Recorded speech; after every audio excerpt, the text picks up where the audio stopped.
Radio J. Les rendez-vous de l'Écuge. Lise Gutmann. Radio J.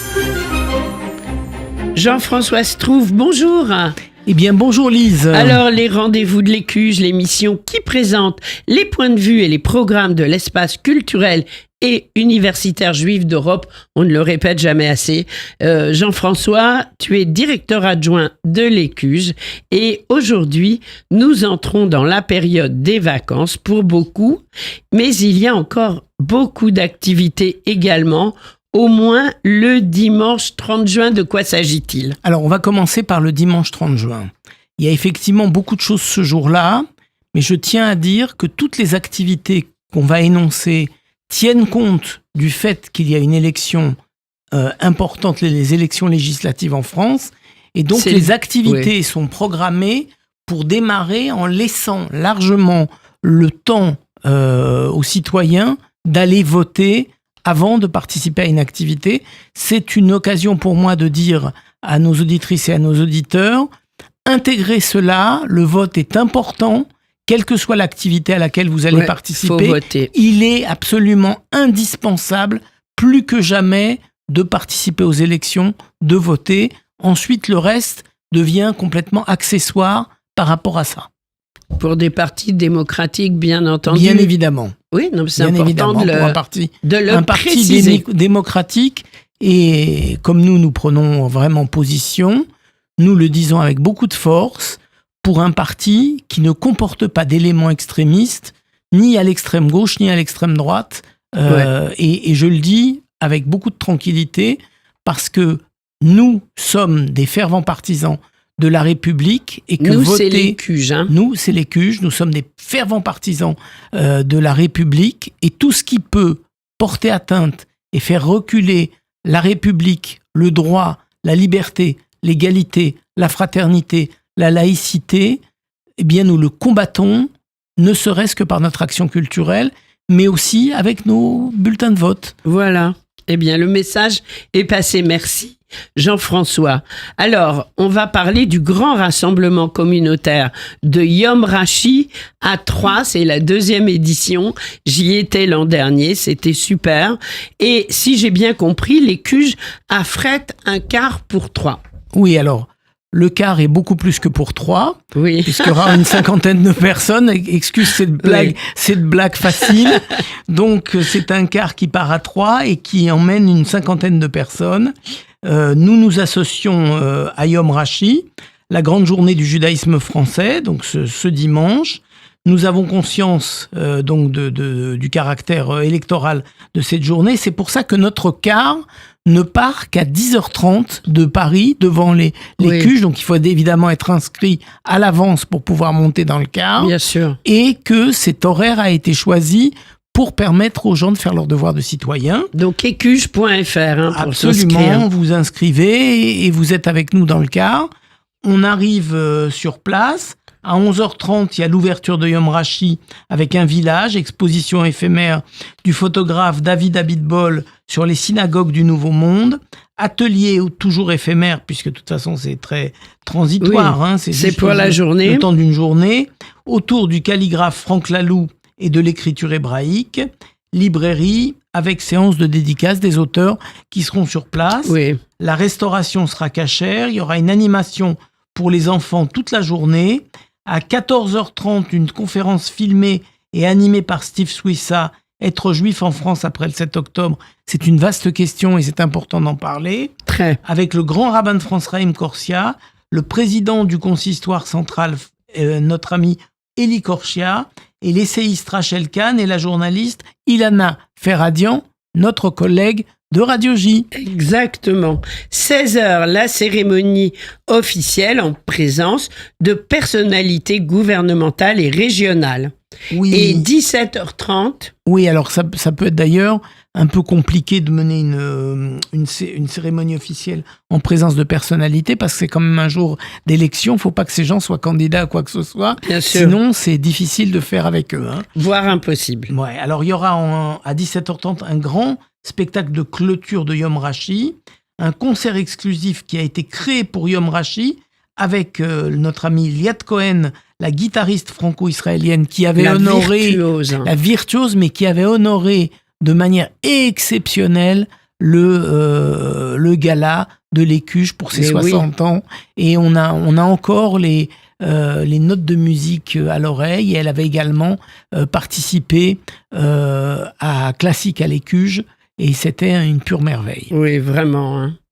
Alors, donc, ce sera autour de musique de film et d'une lecture de texte par les comédiens Elsa Zilberstein et Pascal Elbé, mise en scène par Steve Suissa. Absolument. Et le car rentre à quelle heure sur Paris? Et le Après car ramène le public à 21h. Ah oui, donc c'est vraiment, Donc il y a le temps de tout voir. Oui. Donc Oui. le car part après la clôture et ramène ensuite le public autour de 21h Super. pour retourner sur l'Écuge.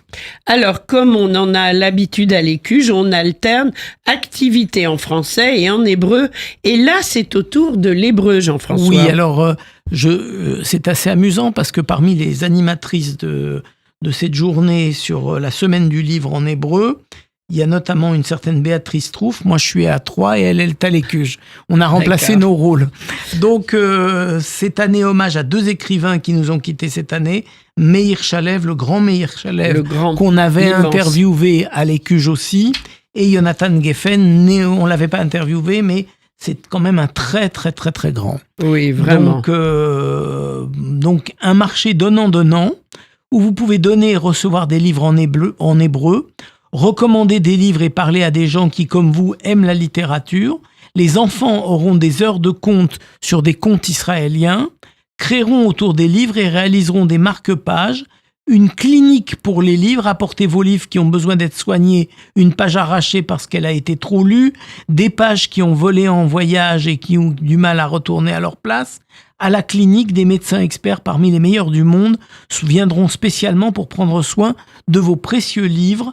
Atelier de lecture pour jeunes et adultes.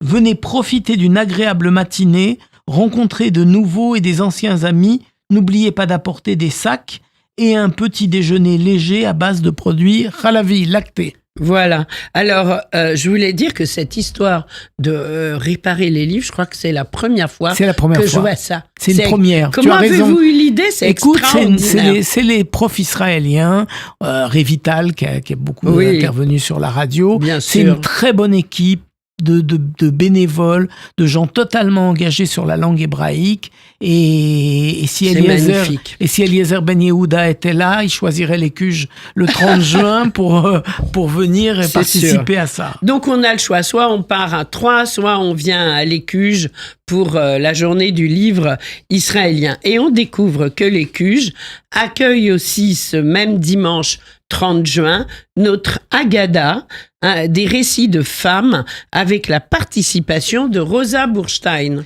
Alors, Rosa Burstein fait un podcast. Et donc là, c'est la prochaine édition de notre Haggadah Récits de femmes avec la participation de Rosa Burstein, qui est particulièrement talentueuse et drôle, pour un enregistrement public exclusif. Dans le rodage actuel de son spectacle, elle alterne entre les récits des femmes de sa famille et des anecdotes sur ses rencontres à la recherche de l'âme sœur, avec humour et finesse. Ça peut être très drôle de parler des Mais rencontres oui. avec l'âme sœur. C'est pas forcément tragique, on peut beaucoup s'amuser. Oui. Et donc, elle J'en raconte suis comment sûr. elle vit et évolue avec les trajectoires familiales dont elle a hérité. Tous ces éléments promettent de faire de cette après-midi-soirée, un moment inoubliable. Préparez-vous à passer une soirée unique en sa compagnie avec toute la communauté de notre Haggadah, qui est un groupe qui commence à devenir assez Important, costaud en oui. nombre. Hein. Réservez votre place dès maintenant, toujours sur le site, pour une soirée pleine de rires, d'échanges et d'émotions. Alors, tu veux aussi, Jean-François, profiter de cette période pour reparler de l'Ulpan d'été. Alors, en général, nous, on fait des opérations portes ouvertes à la rentrée, la veille de la rentrée. Et donc, c'est un peu ça le 30 juin, puisqu'il va y avoir un temps consacré à là, l'hébreu, ça de va être... venir aussi pour dire, écoutez, moi, je voudrais bien m'inscrire. Démarrer dès le 1er juillet les cours intensifs d'été. C'est une expérience immersive et enrichissante. Elle est conçue pour vous aider à maîtriser rapidement et notre approche pédagogique proactive est centrée sur l'étudiant pour favoriser son apprentissage actif et participatif Les cours sont dispensés, comme vous le savez, par des enseignants natifs et expérimentés, passionnés par l'enseignement de l'hébreu. La preuve, ce sont les mêmes qui organisent cette journée, cette semaine du livre hébraïque. Donc, vous allez apprendre la grammaire, l'expression orale et écrite vous sera offerte tout de suite. Dès que vous posséderez quelques mots, vous pourrez commencer à parler et à écrire. Et puis aussi, autour de ce qui se passe beaucoup à l'Écuge, c'est la culture israélienne. Vous serez entièrement plongé dans un environnement hébraïsant authentique, où que vous soyez, puisqu'il y a aussi des cours en ligne. Bien sûr. Quel que soit votre niveau, on organise différentes sessions en ligne sur un rythme de 3 heures par jour pendant 3 ou 4 jours par semaine. Et puis donc ça, pendant tout le mois de juillet. Ça va être super. Un cadre accueillant, stimulant, propice à l'apprentissage dans un environnement totalement hébraïsant. Et puis, surtout, on fait 1 an de cours en 1 mois. Absolument. Alors, on va aussi prendre date, Jean-François, pour le 7 juillet dans l'après-midi, mais après avoir voté, bien entendu. Même combat, on vote d'abord et on vient. De toute façon, voilà. Limoud commencera le Limoud C'est le Day. Limoud Day, une journée d'échange et de réflexion alors, il y a avec le tous les Limoud, partenaires de Limoud. Il y a le Limoud d'habitude qui dure 3 jours, Oui. n'est-ce pas? Là, c'est une seule journée, en fait un seul après-midi, qui démarre de 14h, à 14h et qui finit à 20h. Avec beaucoup d'activités en permanence dans tous les lieux de l'Écuge. Il y aura des conférences. Alors, quelques noms quand même, pour vous donner envie d'être avec nous. Il y aura Karine Gutlerner. La fameuse, qui a fait un magnifique concert d'ailleurs mardi dernier. Avec son équipe, oui. Avec sa chorale. Beaucoup de chorales, plus qui l'ont joint. Rachel Kahn, Patrick Klugman, Michel Gad-Wolfowitz, Samuel Lejoyeux, Jonathan Ayoun et bien d'autres. Le grand rabbin de France qui lui a terminé le cycle de cours la semaine dernière. Et donc, c'est le moment de venir rencontrer, débattre dans une ambiance sympa, parce que c'est toujours très sympa, très cordial, très dynamique, et on passe un bon moment. Et en général, on a du mal à partir à 20h le soir, tellement c'est génial. Moi, j'interviendrai sur un sujet que je traite souvent dans cette maison. J'interviendrai sur les startups israéliennes liées à l'environnement. Quel est cet écosystème, en montrant des images de startups telles qu'elles fonctionnent. Magnifique. On n'a qu'une idée, c'est d'y être au Limoud Day qui aura lieu à l'Écuge cette année de 14h à 20h. Il y a tout le programme sur le site. Donc le 30 juin, Yom Rashi et les livres. Et toutes les activités dont on a parlé. Et le 7 juillet, une semaine après, 2e tour des élections, on revote. Et ensuite, on va l'après-midi et on revote. Bien, voilà. Alors, le site. Écuge.fr, un téléphone, le 01 53 20 52 52 et l'adresse 119 rue Lafayette dans le 10e. Voilà, merci Jean-François. Et au plaisir de te revoir la semaine prochaine. Même heure, même studio, merci. Merci à toi.